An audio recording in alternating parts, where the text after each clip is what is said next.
More than 300 years ago, the first pioneers crossed the oceans to a new world. A promise called them. The promise of a land where a man could build his own house, farm his own acres, raise his children in freedom. They carved from the wilderness an empire of agriculture and industry. They set for themselves new and higher standards of living. And yet, in one of the great river valleys of America, something went wrong.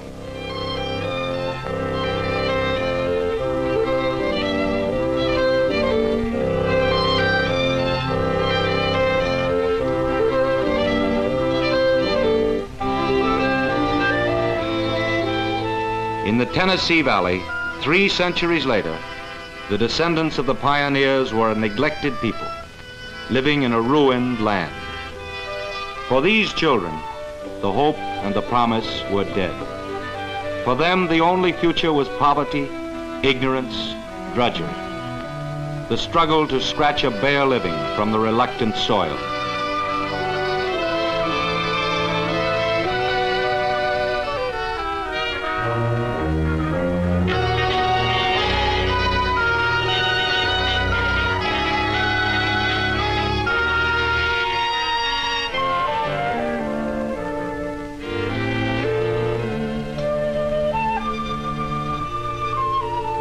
Even the older men had forgotten that the valley had once been bright with promise and with hope. Horace Higgins was one of the many who had given up the fight. "What's the use?" he said. "You fill up those gullies and the first rain washes it away. And it's the same with all the land round here. It may have been good land once, but it's bad land now."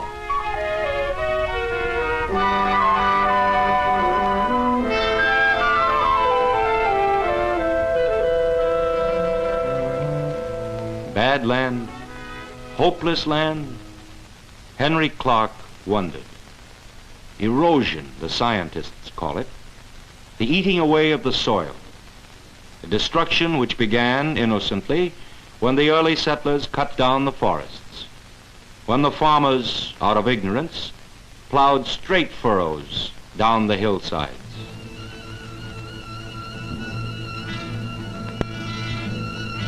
Destruction from the sky.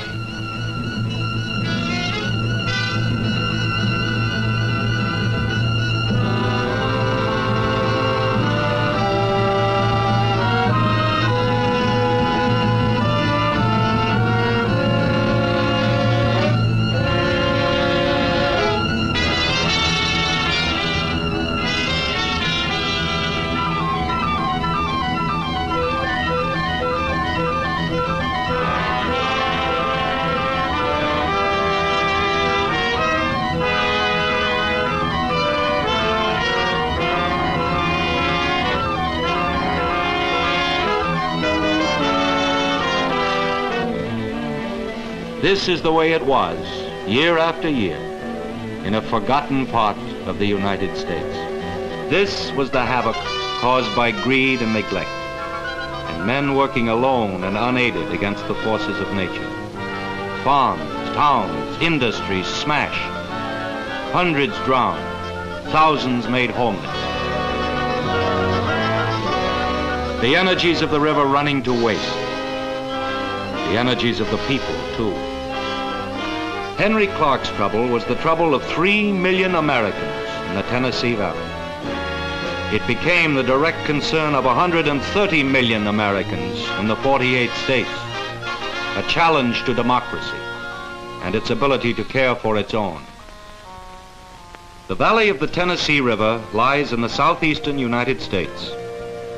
It covers an area of 40,000 square miles, nearly as large as England. It was a problem of reconstruction, reconstruction of land, reconstruction of people. Democracy met the test. It found the men to supervise the job. James P. Pope, United States Senator from the West.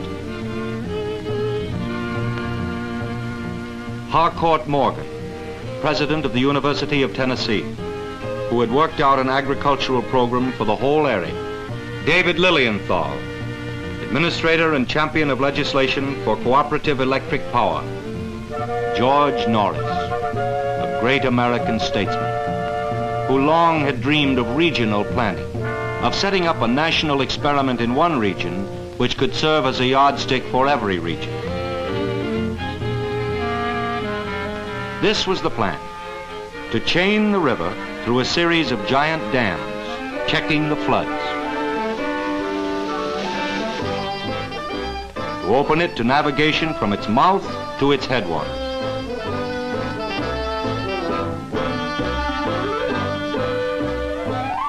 To give the farmers the benefit of modern science and research. To help them control the water on their land and restore the fertility of the soil. To reforest millions of acres on the ravaged hillsides. To exploit the mineral resources of the area. To use the electric power generated by the dams to develop and rehabilitate industry in the cities. To electrify the farms through rural cooperatives. Above all, to prove that human problems can be solved by reason, science, and education. The Tennessee Valley was to be pioneered again, this time to be developed, not plundered. This time not for the benefit of a few, but for the many who lived in it. These were the new pioneers. The architects, the research chemists, the agricultural experts, the power men, the designers of hydroelectric dams. Their method was to control nature not by defying her, as in the wasteful past, but by understanding her and harnessing her in the service of humanity.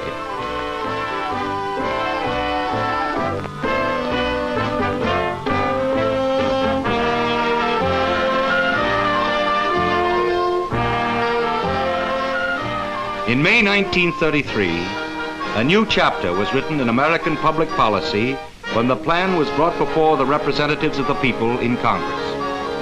An act was passed creating the TVA, the Tennessee Valley Authority. President Roosevelt told the nation that the project would set an example of planning not for this generation alone, but for all the generations to come. Then things began to happen in the valley.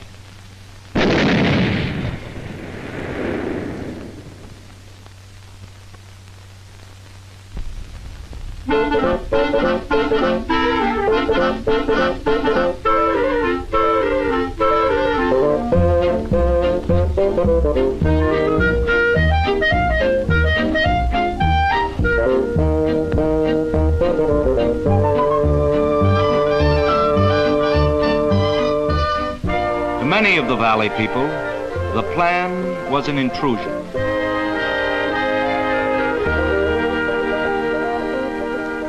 Years of isolation, ignorance, and bigotry die hard.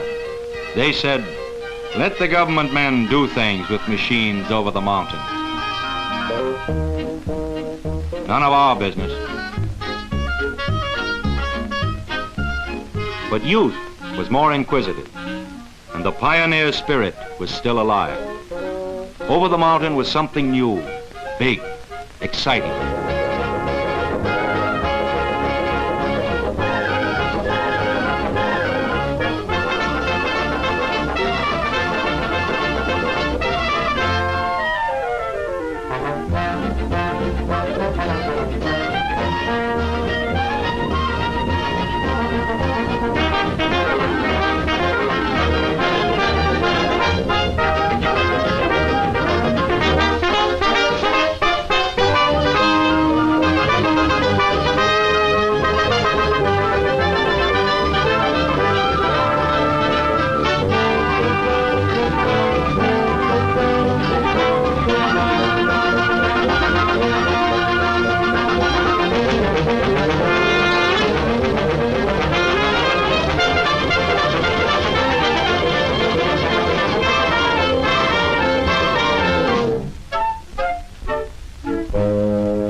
The dam builders, 200,000 of them in all, 4,000 on this one project. Valley farmers and miners, mountaineers and city workers. To them, this was more than a job. They had a stake in what they were doing. They were building for themselves and for their children, for the future of the valley.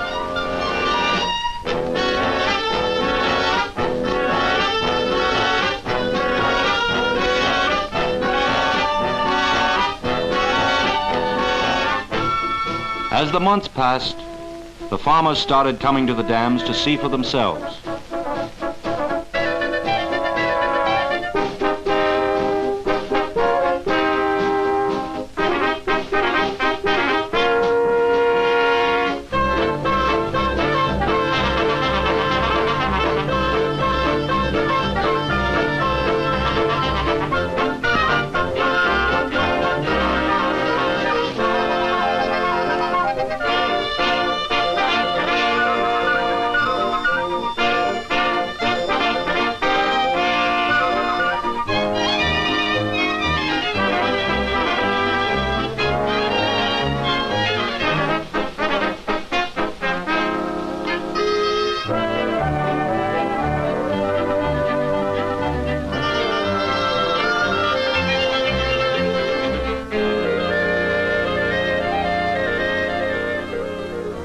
They were impressed by the magnitude of the work, but even the open-minded ones, like Henry Clark, couldn't understand at first just what it all had to do with them.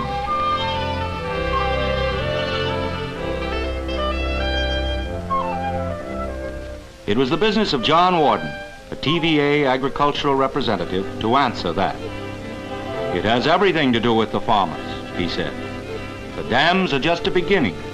Without the fullest cooperation of the people on the land, they're worthless.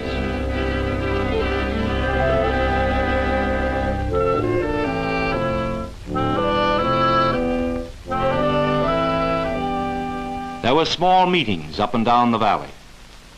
John Warden told the farmers, 10 inches of topsoil supports all the life on earth. Every drop of rain that falls on your fields carries away a bit of this soil. Every time it rains, the gullies, the scars on your fields, grow deeper and wider. Every year, the precious topsoil goes faster. The undersoil is hard and sterile. The water which should have soaked into your land runs off, uselessly. Your topsoil travels with it, uselessly, down to the delta of the river. Millions of tons of good farming soil, lost forever, blowing away with the wind. All this waste isn't necessary. It can be stopped. Your land can be saved if we work together. You've seen the dams, but they're only part of the plan. The rest of it is up to you. If we're to succeed, all of us, you must learn to stop the erosion of your own land. The TVA was created for you, to teach you new methods, to provide you with fertilizers to restore your soil. The land is yours. The dams are yours. The whole TVA is yours. We want you to use it. This is how you can become a part of the plan. We need volunteers to try out the new methods, to prove that they are the right ones. Thousands of farmers have already volunteered. How about you?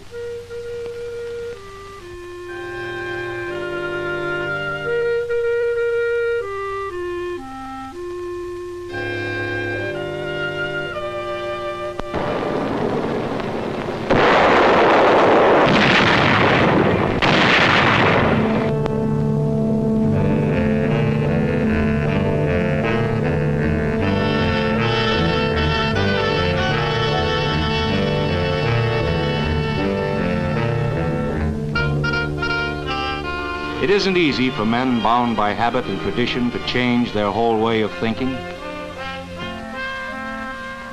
John Warden knew the farmers of the isolated back valleys. He had talked to hundreds of groups like this, and he knew they needed time.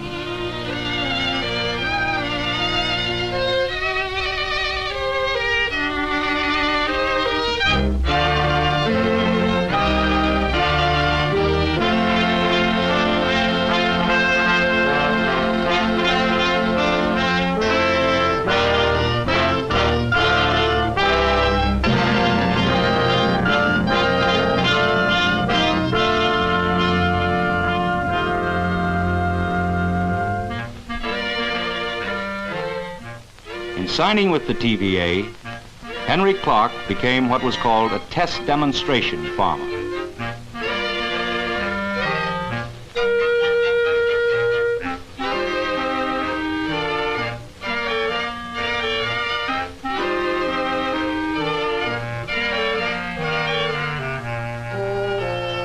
His farm and thousands of others were to serve as laboratories where the new methods could be tested and observed by all.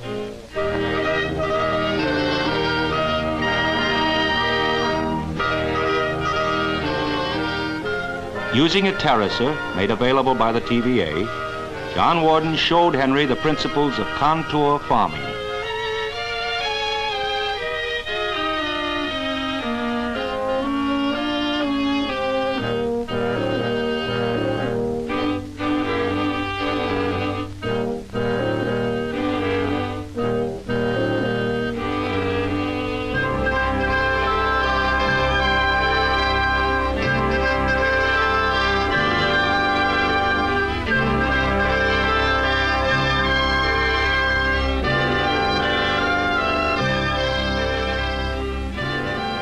This was a radical departure from the old method of square farming.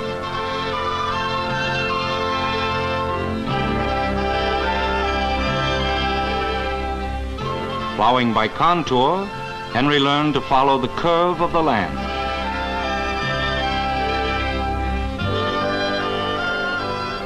No longer could the water run down straight furrows. The curves held it on the land. Then, to put life into the exhausted soil, Henry used a new phosphate fertilizer developed by the chemists from ore found in the region.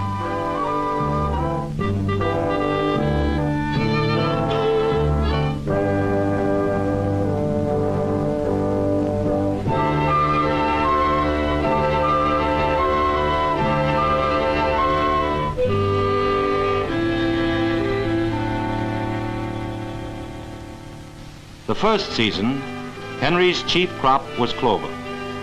This was to provide the soil with nitrogen and revitalize the land. But it wasn't a cash crop. Henry had been warned.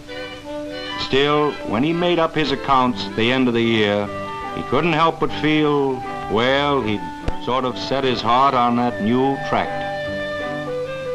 This was the crucial period, the first season. The TVA men had known it would be. They were sure of their equipment and methods, but human minds and emotions were another thing. It was a hard decision for Henry Clark whether he should go on. But he was the descendant of pioneers, of men who had taken a chance, and who had known that their salvation lay in cooperation. The old spirit of the pioneers was reawakened. The dam builders, the farmers, the machines, began to work as one.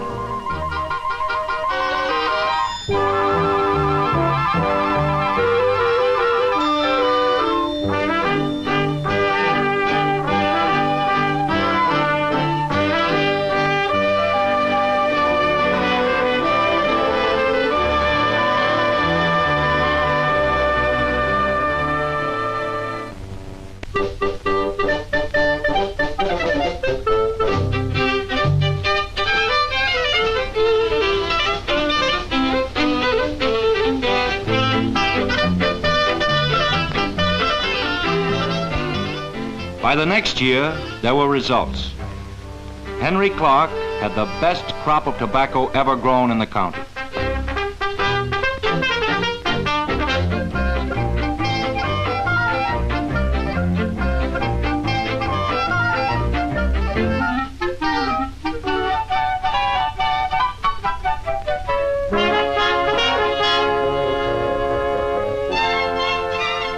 He was sending substantial quantities of food to market and giving his neighbors plenty of food for thought.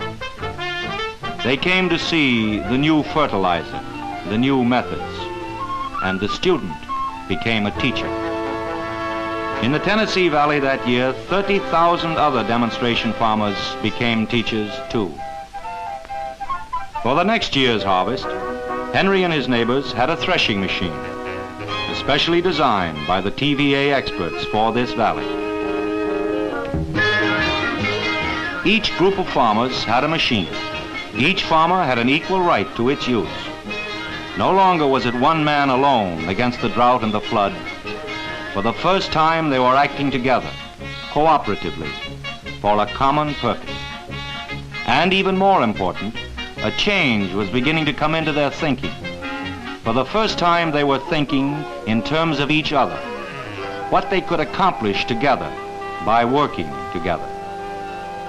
With new machinery, new methods, with a definite plan to follow, a plan that embraced them all, the farmers worked and the land responded.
When Horace Higgins saw Henry riding his new tractor, he began to understand the real meaning of TVA, that the individual, through cooperation with his fellows, becomes a more important individual. As John Warden says, when you develop people, you have something permanent.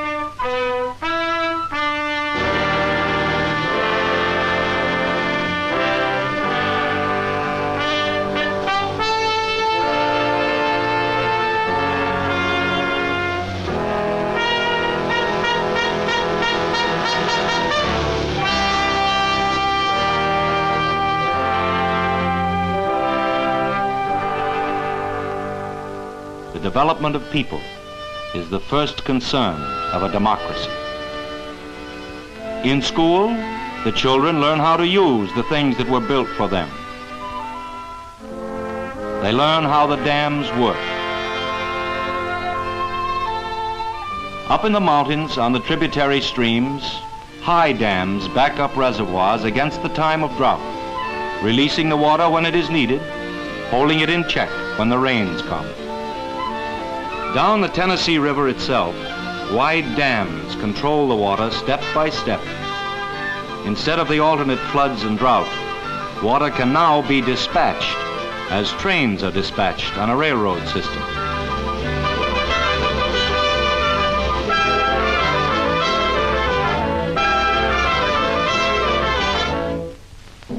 These are the symbols of a nation's constructive energy.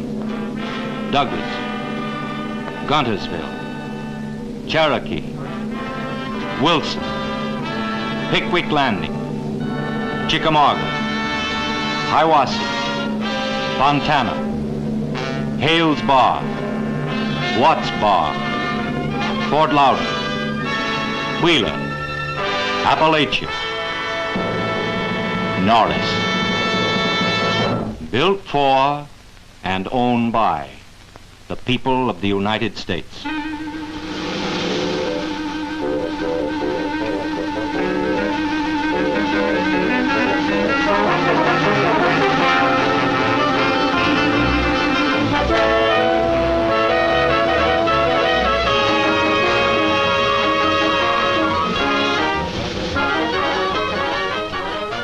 Day and night, in peace and war, the dams work for the people.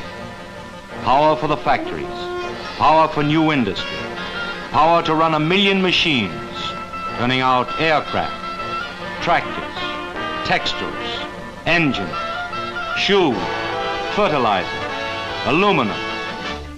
Cheap and abundant power to light the cities and villages. Power for the farmers. Power that can be converted to 100 homely uses.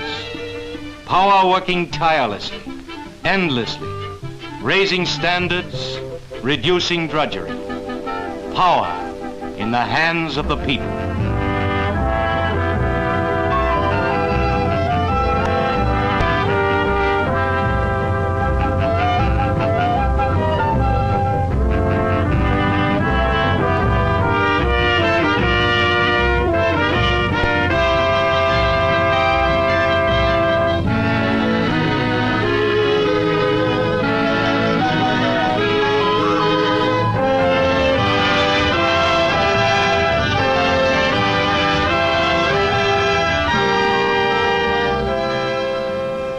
The children of the Tennessee Valley have recaptured the hope of their grandfathers.